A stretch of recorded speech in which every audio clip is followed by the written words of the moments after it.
Hi, my name's Todd, and this is my dooryard.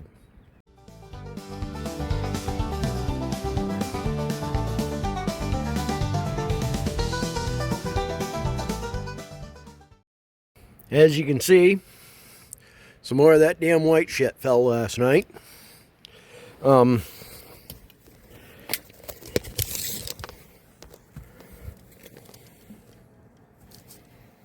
Hopefully that kept. We're showing. Come on, focus in. You can see that. Here we go. Yeah, 4-ish inches, a little under.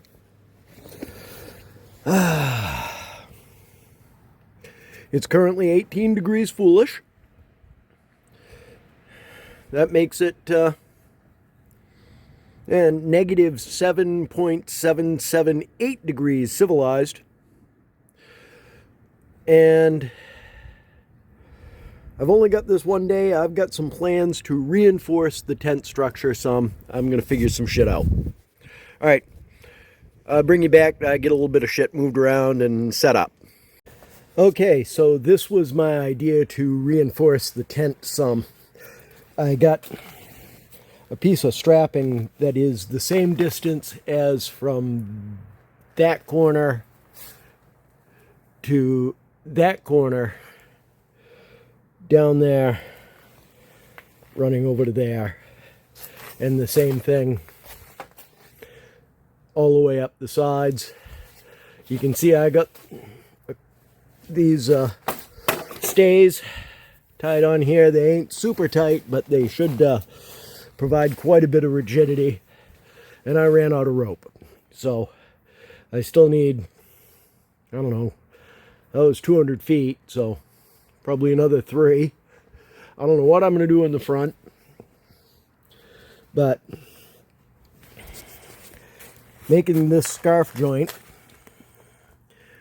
took me, I suck at it, but it's functional, and all the load is compression, so whatever, close enough.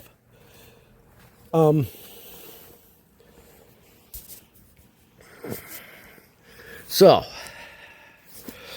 I had intended to do something on Hank today. I wasn't exactly sure what, but we were going to do something. I was debating on doing the shocks, maybe draining the radiator, maybe, starting disassembly on the top, preparing for engine out, get the radiator out. Now, here's the real crux of that, is I've been talking to a lot of people that are relatively knowledgeable about this leaking front seal on my transmission. One guy that I know that owns a whole bunch of classic and collector cars says, yeah, it's cold out. That seal hasn't been running a long time. He says, I got one that'll, every spring, it'll just pump all the hydraulic fluid right out there.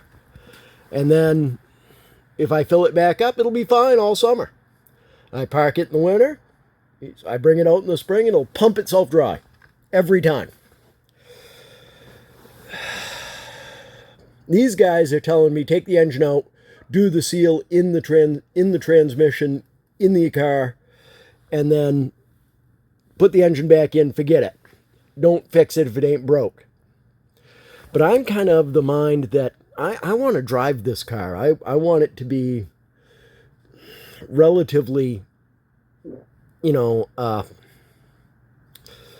worry-free. So I'm thinking I'm going to take the engine out, and if I can find a shop that'll do a reseal for me, which is kind of tough right now. It's early spring. All the machine shops are chock-block full of guys getting their race engines built. So I don't know about that. So I'll probably wind up doing it myself. I'm of the mind that engine and transmission are going to come out together. They're going to get split here on my driveway, and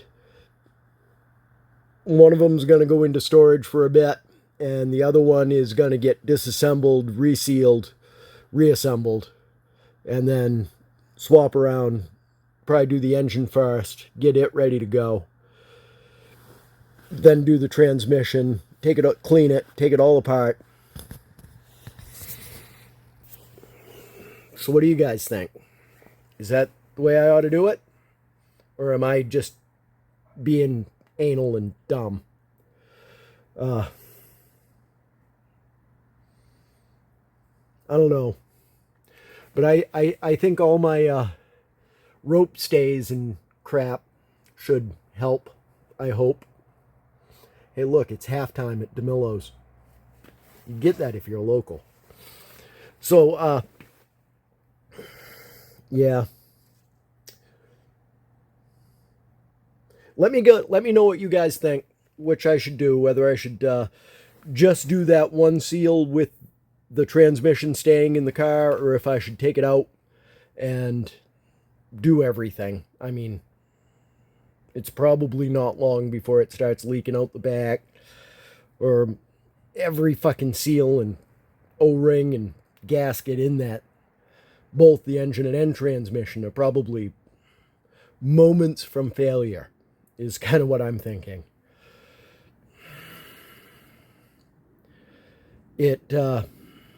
Doing that adds time to how much time this project is going to take.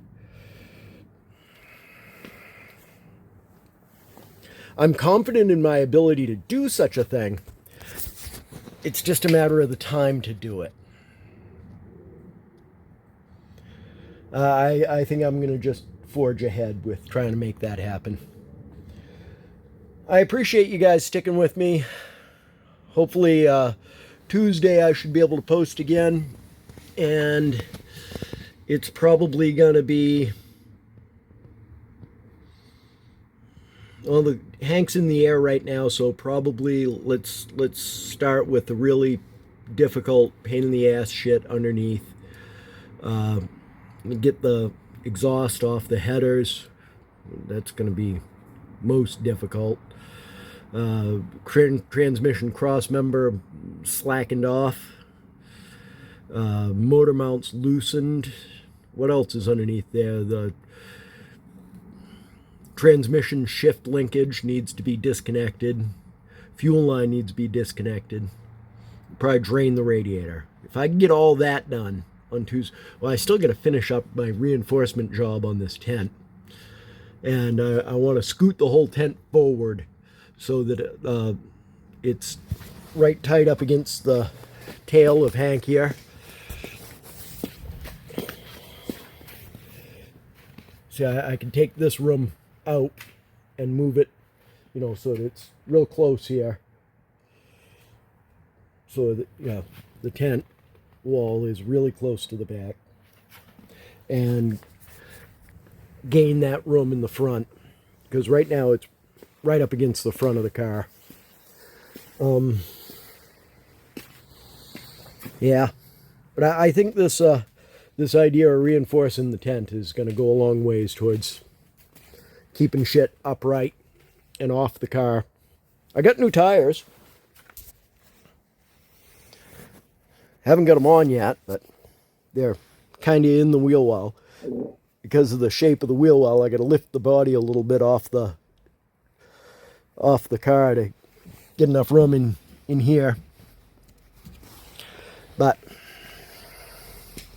yeah, hopefully they'll be a good alternative. All right. Once again, I'd like to thank you guys for sticking with me through this. I know today didn't get much, doesn't seem like I got much done, but I feel like I'm moving forward. Thank you. Like, subscribe, comment.